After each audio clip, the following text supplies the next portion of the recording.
Hi everyone, welcome to whatever this is. I'm Aisha, aka Aisha's RPGs on Tumblr, and this is my very first analysis / rant video on this channel. Apologies in advance for my crappy, abysmal mic and my awful dictation skills. Today I'll be ranting about a certain character from Nehrim, one of my favorite RPGs. Consequently, there will be major spoilers for the game's story. If you don't mind getting spoiled, or if you already finished Nehrim, make yourself at home. If you do mind, feel free to come back another time. Either way, let me give you some context on Nehrim first. So, Nehrim is this awesome little total conversion mod for Oblivion. It was created by Sure AI, a German developer team, and is part of the Vin series, meaning it's the predecessor to the much more well-known Enderall, a total conversion mod for Skyrim.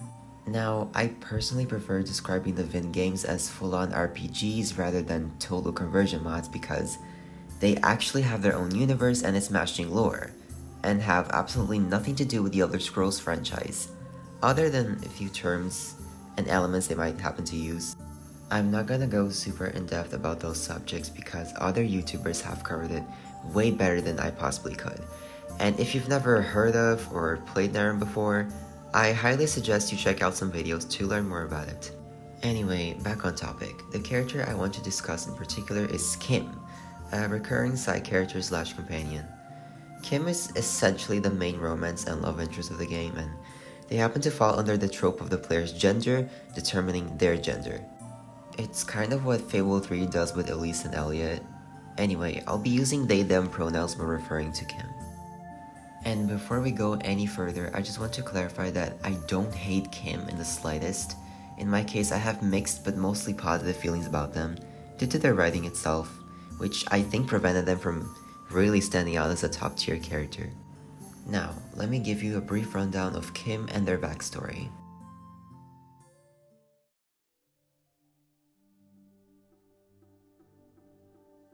Kim is an Eterna, or potentially a half Eterna. I'm not very sure since Nehrim is really vague when it comes to NPCs and their races, but basically they're either an elf or a half-elf.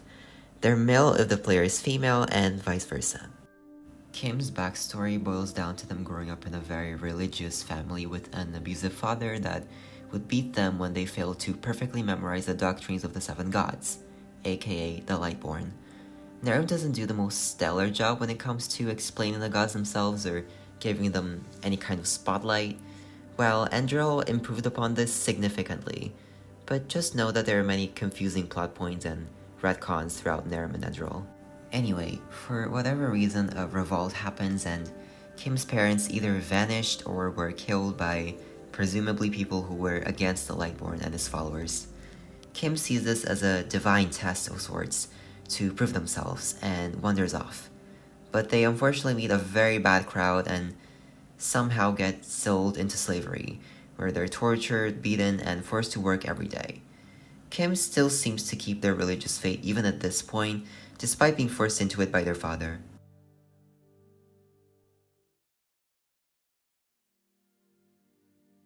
To make a long story short, you subject yourself to slavery and give yourself to Kim's owners so Kim can be free. After a lengthy prison break sequence where Kim returns and helps you break free, you finally recruit them into the Sanctum, where they unlock their magical potential and become your recurring companion throughout the main questline. Kim has a very meek and pessimistic personality at the start, but they gradually grow to become a pretty interesting companion archetype. They turn more slightly optimistic while maintaining a healthy dose of skepticism and sometimes making some pretty funny remarks. There's also this moment way later on in the story where Callisto ends up getting Nietzsche, an Ocean informant, killed because he crashes out and starts a fight with temple guards. Kim then sorta confronts him for being reckless and, crashing out, and he responds very aggressively, just majorly demeaning Kim for very non-specified reasons. I don't know if there's a logic for that or something. Until Callisto eventually dies and, that's that. And now that I think about it, I think Callisto is really worth discussing because he's such a bizarre character in some ways, because the way he behaves with Kim and even with you at some points He's just very rude and believes himself to be superior. And I'm not sure if it's supposed to be like, just him being stubborn and mean and old or whatever, or if he was a traitor all along, or if it's really the red madness theory. I honestly don't know. But anyway, back on topic. Kim's personality is one I found extremely refreshing across a bunch of RPG companion characters and really made me attached to them.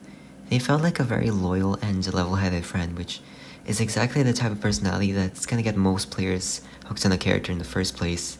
So, up to this point, you might already be asking yourself, if you think Kim is that flawed, why do you seem to be so positive regarding them? Well, like I mentioned earlier, Kim eventually becomes the player's love interest. I believe this sadly comes with a lot of detriments to their character. I'll explain why.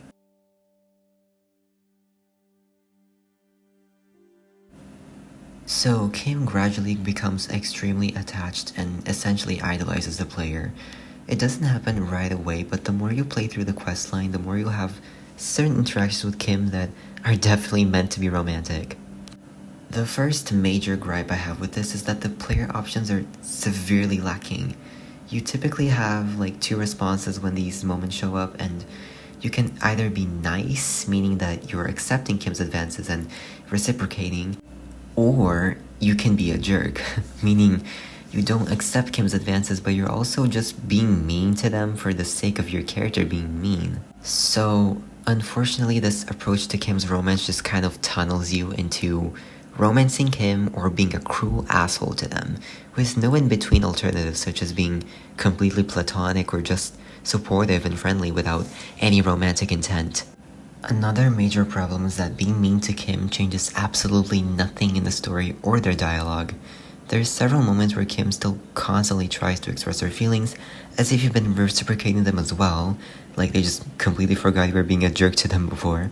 The scene that definitely has the worst, issues regarding this is the cave-in scene that happens during the Forgotten Fortress quest, where Kim kinda confesses to you, regardless of how you've treated them, and it doesn't make sense. Personally, I think the dialogue options could have just ranged between romantic, platonic, or snide, and that would have been fine. But the problems don't end there. What happens to Kim later on in the story pretty much twists the knife for me. You and Kim go through a lot in the main quest, so I'll just sum up Kim's final moments. They basically start to doubt the Order's intentions and wonder if effectively killing all the Lightborn and ruling over everyone else is really the best course of action. Regardless of how messed up Ashen's theocracy under the temple is, I do think this is a pretty solid direction for them to take, considering how they still carry religious faith, so narratively it makes sense. So Kim ends up having a panic attack just before Narasul plans to slaughter the Lightborn, and they run off overwhelmed, abandoning the two of you. And I'm pretty sure this is literally the last time you'll see Kim alive in the story. So long after this, you find yourself in the realm of the game's main villain, Sarantha, who's basically the representation of fate itself. And in this part, you hear Kim talking to themselves as if they're being verbally tormented by, I guess, Sarantha, until eventually you find her, and that's where she reveals that she just killed Kim, and you do the final boss battle in the game, and, she reveals that Kim said that they love you under their dying breath, or something like that. And after Sarantha is defeated, Kim gets no closure at all, or any kind of development.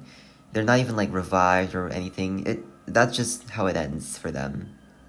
As you can see, it's really abrupt. I don't know what, even after finishing the game, I still don't understand what Kim's deal really was. I guess they're just supposed to be this person that you're supposed to feel really bad for, and how the cause of the Order just kind of got them tangled in this mess, and they could have lived a better life if they weren't involved, and if Narasul didn't continue the revolution. Which I guess it's okay. I guess it's fine. It's just a little weird because ultimately, Sarantha even points out that Kim's major flaw was not being able to confess their love to you, which I just don't think makes sense. I know this is very subjective, and some people probably have no issues with Kim themselves or the romance or how their story ends, which is perfectly fine. But in my opinion, this was extremely undercooked and just left me feeling confused and unsatisfied. It just makes me mad that I started the game feeling so content with Kim, only for this random one-sided romance to show up, which was not at all where I wanted things to go. I don't even think that the chemistry between Kim and the player is really that interesting or strong. Cause like, you don't even need to be nice to Kim, and they'll still have feelings for you, which kinda creates this unintentionally toxic relationship that goes nowhere regardless. Like, what was the point anyway? I don't know, maybe I'm just missing something crucial here, but it's still how I feel about Kim after all this time. I really want to like them, but the romance cliches made them really annoying to be around after a certain point. And their death doesn't make me feel sad, it just makes me feel annoyed at their lost potential in the story. Because either way, you don't become a couple, so it's hard to feel attached to someone who dies and wanted to romance you when, like, the feeling isn't mutual, you know? And the fact that you're not able to tell them that the feeling isn't mutual, it's, it's just disappointing. It's very annoying. Well, we're almost done here. By the way, I do apologize if I overlooked a few major details, as Nehrim is a really long game, and it's not the best when it comes to consistency. And the Vin series itself has a lot of lore that's meant to be pieced together, but sometimes you just can't work anything out. I'm definitely not the best person to discuss the plot of the Vin games because there's a lot of people that actually know what they're talking about, and they're familiar with the first two games, being Miyar, Araneth, and Arc-Twin, because they're pretty hard to get into nowadays, and even the average Enderal player who pretty much started with Enderal and doesn't even know what Nehrim is, won't know about these two games, much less their lore. Regardless, I still hope this short rant made some amount of sense, or, was at least entertaining in some way. Alas, we should wrap things up with Kim. I do really think it was just the romance, or at least majorly the romance, that soured Kim's character for me, along with their final moments just not doing anything interesting with a character they were doing so well with up until the game's finale. It's so disappointing. I still deeply enjoy Kim's character traits and their personality, and what they could have been if they were exclusively a platonic companion, and if they had no romance in the slightest in their story. Because the moment that it starts happening, I just think that they kinda undermine everything about Kim and what they could have been. Honestly, just by adding some kind of rejection or removing the romance entirely would have really helped Kim's character.